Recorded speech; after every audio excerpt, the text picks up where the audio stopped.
Hello everyone. We want to welcome to our office today Jason Howell. He is actually a financial planner and also he's a writer. And we're gonna be talking today about his book. And the book it's called Joy of Financial Planning. I read this book 3 times because it is very, very informative.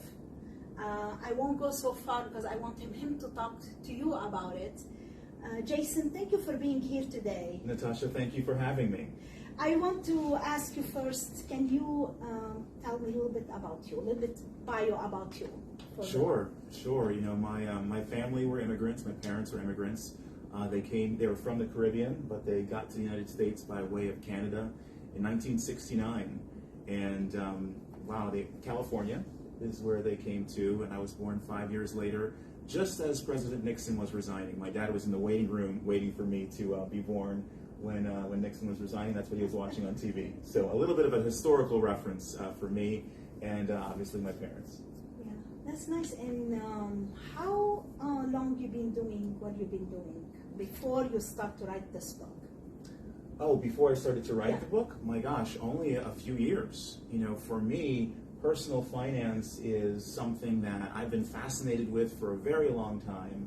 And when I got into the profession, which is 10 years this month, I got excited to say, how can I share this beyond who might just be clients? Yeah. And so writing this book was part of that. So what inspired you to start writing this book? You know, when I started thinking about writing this book, it was a culmination of, number one, I like to write. I enjoy writing. But number two, I became a financial advisor right after my run for Congress in 2012. So 2013, January 2013. And when you first start, you know, you need to have meetings with lots of different people in your network. And I thought everyone thought, the people I worked for thought it's going to be so easy for you to be in personal finance because everyone wanted to meet with you. And they did. But they all wanted to talk about running for Congress. And so it was very interesting that I was able to have the meetings, but I talked so little about finance. And at the end of the meeting, sometimes I'd say, so about finance. Like, oh no, I don't need that. It was good talking with you. I really appreciated it. So one of the things I had to do and I had to learn, when I would read the industry magazines, they would all say, be yourself. No one's looking for certainly a company when it comes to a financial advisor. No one really goes for all the numbers and all the technical talk. They're looking for who you are. But who I was a guy that ran for Congress, and that would always distract the conversation. And so putting this book together really helped me, because what I was trying to do was acknowledge my interest in politics and policy and how that connected with money, but also acknowledge that I couldn't write the financial laws for everyone's families, but I could help their particular family, one family at a time, as a financial advisor. So I combined these two, I guess, brands of mine into this book, and that's why the subtitle is about achieving your American dream, because that's really the connection. It's this idea of taking care of your personal finances and taking care of your current family so that your long-term family, and I always say it's your last name is much more important than your first name, and so that long-term your family can be okay. So I combined them, and this book really helped me to do that. Yeah. So this is your first book. Second book. Oh, it is the in second particular, book. yeah. Because I want to ask how long you've been writing. So this is your second book, and what made you get this title of the book? How did you come up with the title, Joy of Financial Planning? There's a lot of pain for the title of the book. So much really stress around that. I would say anyone who wants to write a book, like everyone told me, don't worry about the title, write the book and you'll be fine. I couldn't do that. I couldn't write the book until I had the title. And so I had been working in my mind. I had written down just tens of titles. You know, I may have had 40 or 50 different titles and subtitles with the book. And eventually, once I had especially that subtitle, I was able to really get to this idea of joy of financial planning, because as most of us know, money isn't necessarily fun. it's work. And working around personal finance can feel like a job. It just happens to be my job. And so when I work with clients, they know that there's a little bit of a challenge in getting things together, but the end of it is joy. The end of it is, once you've gone through the trouble of looking at your income, looking at your expenses, looking at your investments and your selections, looking at the insurances and the taxes and estate planning, which all can feel like a chore, once you've done that, there's relief. There is joy. Absolutely. And that's what this book is about. What was your favorite part and what is your least favorite when you were writing this book? My least favorite might be getting that title. It's like I couldn't write. I literally just couldn't do it without getting the title. But my favorite part of the book is the background and history. And so this book is divided into 7 sections. I consider there to be 7 sections of financial planning. And before each section, I give the background and history of the topic that I'm speaking to. So for example, when it comes to investments, well, do most people know that investments really started with the federal government before it was really a federal government and putting together, and that raising money through bonds was something that this country had to do in its early beginnings to actually become a country. That's in that investment sort of background. And where does Blue Cross Blue Shield come from when we talk about insurance? Do people know that it was an organization of doctors that were the Blue Shield and an organization of hospitals that were the Blue Cross? And eventually they merged, but they fought. They didn't really trust each other. Absolutely. And so that's background and that history really helps people sort of get into the room. I guess these days get into the Zoom to feel what this is about. And so beyond just the basics, even though we really do hit on fundamentals, we give the reader fundamentals about how this came to be. And then you start to look at things like insurance and investments and cash and spending in an entirely different way. Absolutely. So when you were writing this book, what is the most difficult part? Like, did you have a difficult part where you get to the point like you felt like you want to give up, or you want to stop, or you were, did you get any difficult time on writing this book? By the way, how long it took you to get this done?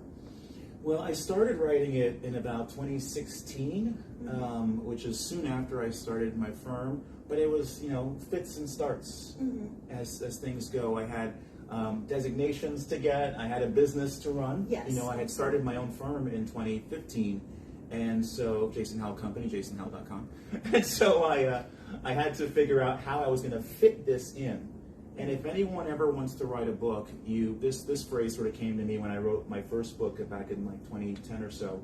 You don't get to make more time. You have 24 hours in the day, right? 7 days in a week. You can't make more time. You have to take time. So you have to take time from something. And for me, as I would stop writing it because I couldn't take time from studying for the CFP exam. I couldn't take time from trying to build this business from scratch. But eventually I did nibble and took time away. After I had passed the CFP exam in 2017, I really got going on the book. And I still had fits and starts until I got that title. I couldn't get that title done. So I had a whole outline, and I looked at the outline and I was bored. I started writing and I was bored. I couldn't write. Putting this book together, taught me a lesson about almost any category of industry. And you do this, Natasha, in your business, and you've got maids. There's something real about it for you, something genuine. It's not just a cleaning business. There's something you mentioned, like it's about community, it means something to you. I had to know what I wanted to say. There are many personal finance books, hundreds, maybe even a year that you can buy of personal finance books.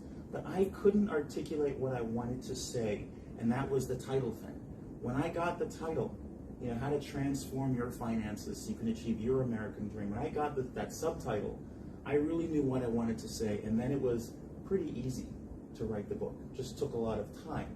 So the book actually, was done in early 2019, and then we had our book signings in November of 2019. Thank God. Thank God I got that done before the pandemic was upon us. So it takes a few years. So what advice would you give in your writer, Jason? As a writer? Yeah. What advice for a new person thinking about starting to write a book, what advice would you give them? Just start writing. Yeah.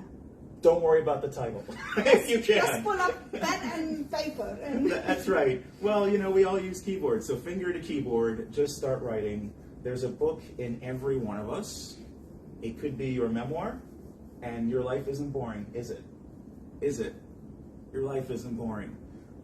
So just start writing. Don't worry necessarily about introduction and conclusion. Just start writing, and you'll find that you have a lot to say if you don't critique yourself along the way.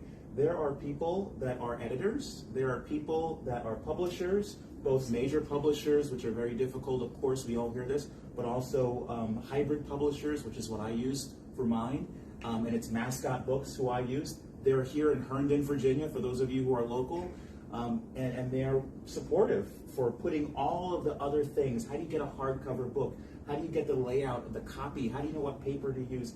You don't need to know any of that. Just write. In the 2020s, this is a world of content. We know that with social media. If you have something to say, if you know what you want to say, key thing, then you have everything you need. I believe content is the new oil, not data, content. If you can produce content, there's a percentage of the world that wants to hear it, that maybe even needs to hear it, and they only can get it from you. And so I would say go for it, start writing, and let the other people who do this as a business help you put it into a book. Yeah. If you want to go back, would you change something from the book? Well, it's personal finance. There's always new stuff. I have tax stuff in the book, and that's changed. So of course, and that may be part of a new iteration of this book or another book someday. But one of the things that my firm, Jason Howell Company, the wealth management firm, is focusing on this year are alternative investments, private investments. There was a time when you had to be really, really rich to participate in the kind of investments that rich people participate in typically. Before it gets to the stock market, the companies, successful companies like yours, before they get to be public companies with stocks and traded, that's where the real money is. These private investments, these alternative investments. And we had a really terrible stock market and bond market last year in 2022. And everyone who's invested, they probably lost somewhere between 20, 25%, maybe 15% if they're lucky of their portfolios.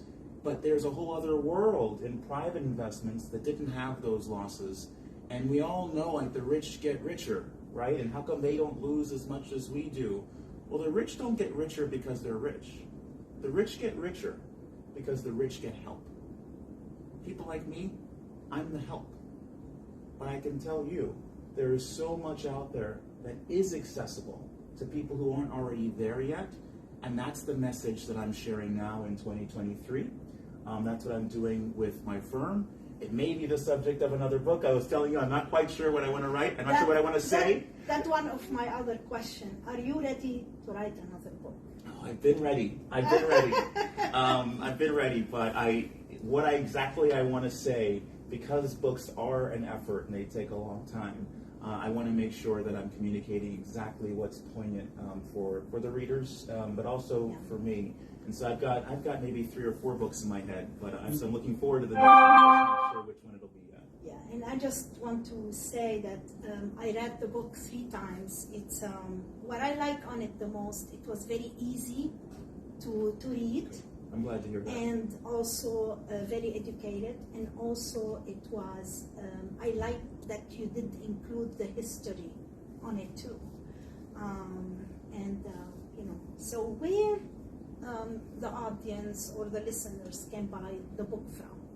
All fine bookstores. If you go to a Barnes & Noble and it's not there, you can ask them to get a copy for you. Of course, it's easiest to go Amazon.com. It's available there as well. And we will be posting the link for that if somebody wants to. Wonderful. It's very, very good book to read. So thank you for saying so. Jason will be looking for another one this year. We hope so. I know it's going to take you more of 1 year. It might take you longer than a year. Yes. That's okay. We can wait. Thank you. So we want to thank you very much for being here today and sharing your story about joy of financial planning. Natasha, thank you. Where we're seeing things in 2023. as far as stock market, where can you share quick with us? Of course. Of course. We're going to see there's a word that I'll define: volatility. You hear this word and go, oh, that sounds fancy. It just means the stock's going up and down. We're going to see a lot of that. There's a lot of talk about recession, so we hear that word a lot, and so that just means that corporations may report that they have less money than they had last year. But does that really affect you? It may. If you're going to be laid off, I suppose it could. But outside of that, there is always an opportunity for you to succeed. It's one of the great things about this country. It's one of the great things about a capitalist sort of society that is buffeted by a democratic republic. Those things are important. So we are going to see a lot going on with the economy, ups and downs. Our media loves to share the downs because it makes us nice and scared. Yes. And it keeps our attention. So you will see a lot of that coming from our media. But for you, as I would say for anyone, and it was the spirit of my first book, America Still the Land of Opportunity. We are still that land of opportunity. Absolutely. There are always things happening in the economy that are both a positive and a negative. But if you're in business, if you are working for a solid company like You've Got Maids, you're likely to be fine. Put your best effort forward. If you don't have lots of money in investments, then save cash. Cash is a great place to be to start out. Only put money in the stock market that you're willing to see go up and down, that you're willing to get a little scared for. If you're scared, then keep cash and save. There'll be plenty of people like me, financial advisors, accountants, lawyers, who are happy to purpose that money when you have it. So have it. Take care of your family. Take care of yourselves. Take care of the company you work for, the company that you run, and you'll have a great 2023. Thank you very much, Jason. Thank you. We appreciate you. Thank you for having me.